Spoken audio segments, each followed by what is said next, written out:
Another new leader in the UK.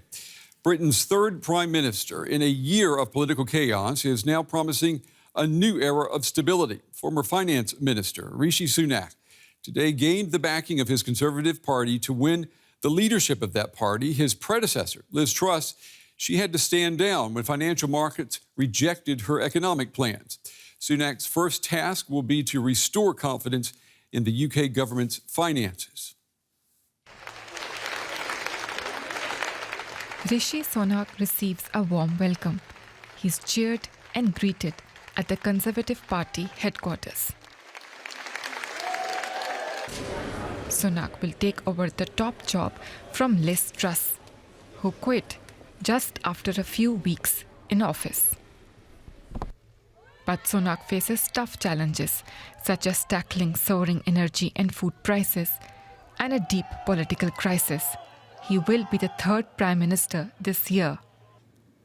The United Kingdom is a great country, but there is no doubt we face a profound economic challenge. We now need stability and unity, and I will make it my utmost priority to bring our party and our country together. As Finance Minister, Sunak earned praise for supporting the laid-off workers and businesses during the pandemic.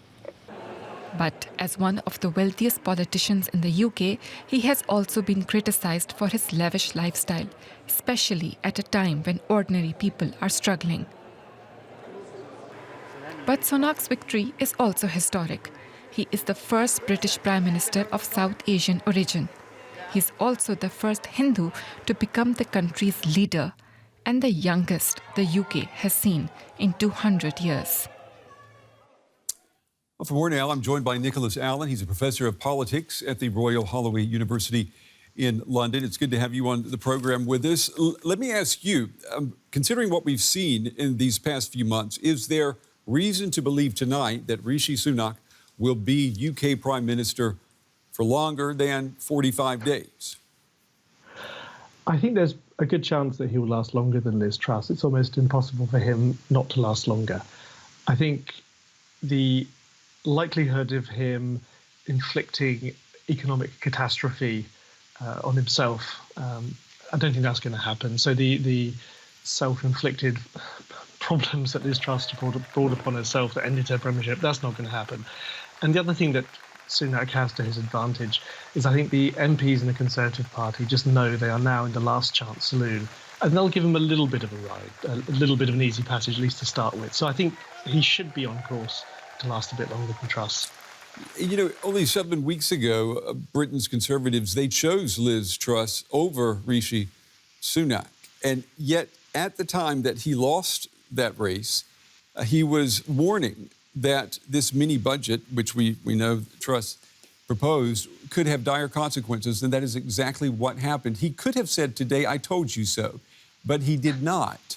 What message does that send? I think he has a difficult path to tread. His criticisms of Liz Truss's economic policies, the programme on which she was actually elected by Conservative Party members, he doesn't even need to point out that she got that wrong because everyone can see it. And already the second Chancellor that Liz Truss appointed, the second Finance Minister, Jeremy Hunt, reversed those policies. So I think Sunak doesn't need to say, "I told you so," because everyone knows that he told us so. So I think in that sense, in his pursuit of unity within the party, he can afford to speak very softly, shall we say, in terms of criticising his predecessor. Yeah, and pick up on the word afford. Sunak is fantastically wealthy. He's one of the richest people in the UK. He was involved in his own tax scandal earlier this year. Is there going to be a large chasm for him to bridge between himself and ordinary Britons right now, many who are just struggling, to deal with inflation? I mean, for a start, all politicians, or at least all Conservative politicians, are probably perceived more or less as being out of touch with ordinary voters. So in the sense, he's not in any different position to anyone else. Clearly, his enormous wealth is something that his opponents might want to use to their advantage in terms of criticising and highlighting his being out of touch. But I don't think he per se is going to be any more out of touch with what voters think than, say, Liz Truss. I mean, not least is he is a constituency MP. He is expected and does keep in touch with his constituents and his constituency party. So he's going to have his finger on the pulse as much or as little as really any other Conservative minister.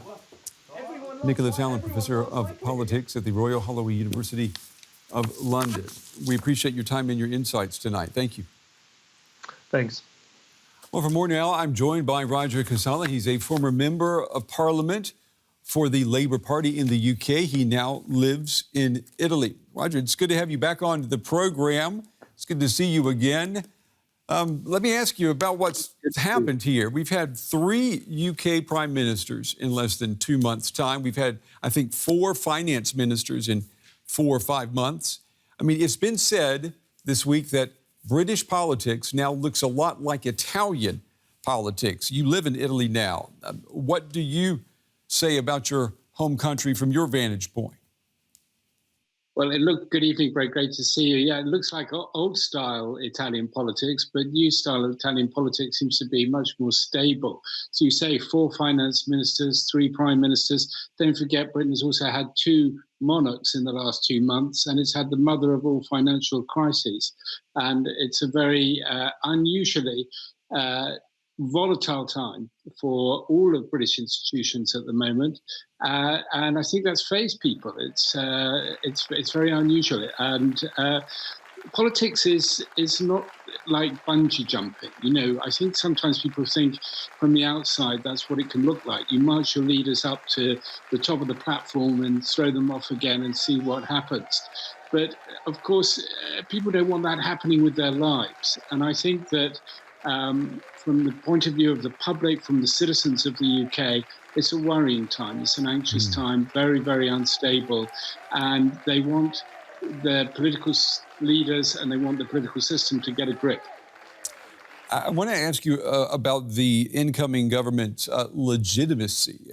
First, though, take a listen to what your former party, the opposition Labour Party, what they're saying about this incoming government. Take a listen.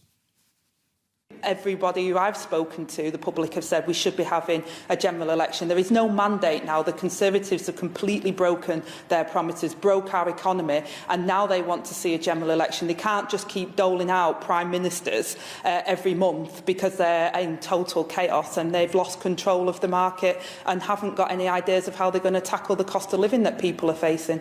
I mean, she's very clear about where she stands. Polls also show that a new election would be a disaster for the Conservatives. So it's not in their interest to call early elections, is it? Would it be in the country's interest?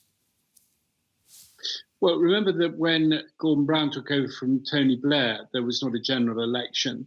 So you don't have to have a general election when you change the Prime Minister in the UK. But you can see the argument for it given the situation that we're in and the fact that we've had so many changes of Prime Minister.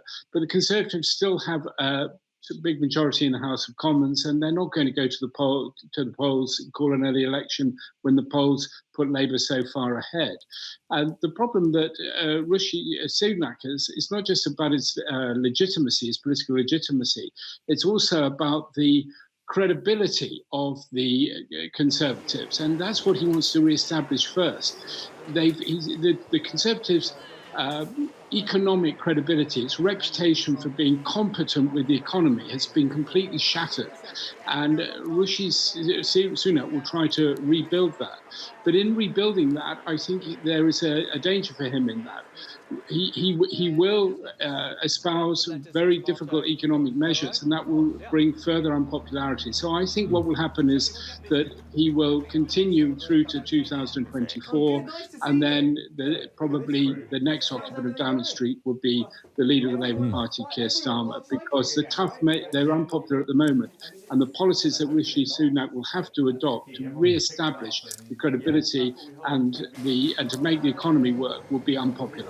We've heard from leaders across Europe that what's most important is for stability to be restored in the UK. We heard that from the president of France just a couple of days ago. Would Prime Minister Sunak, is he going to be the person who can do that? Is he going to be the right partner for Europe? Well, that's what he's going to try to do, and I expect that's what he will do, and it won't make him popular. I think as far as Europe is concerned, I'm glad you mentioned the European issue, because that, I think, funnily enough, is at the heart of the problems that the Conservative Party is facing and that Britain is facing today. Because your viewers will know that the referendum took place a long time ago, and they will say, well, why are people still talking about Brexit? And they're not really still talking about Brexit. But Brexit isn't really done. The Conservative Party has got to articulate a vision for Britain's future post-Brexit, and it has been unable to do that. And there are two contrasting views within the Conservative Party about what that vision for Britain's future looks like. On the one hand, the so-called Singapore-on-the-Thames, very free market view that Liz Truss and her supporters had, which has been jettisoned now, has been seen off because that was an absolute disaster. And on the other hand, the view that perhaps was more Boris Johnson, or some people around Boris Johnson, that you needed to focus on the domestic economy. And I think Rishi Sunak has got a difficult job to tread a middle way and to restore the credibility of the economic credibility of the Conservative government, while managing these contrasting tensions within the Tory party about what a post-Brexit Britain should look like. And I think it's very difficult to see how he can resolve those tensions. Yeah, and what you're describing here is that maybe the curse of Brexit, which you discussed with me many times, going all the way back to that referendum back in 2016. Roger Casala, as always, good talking with you. We appreciate your time tonight. Thank you. Thank you, Ben.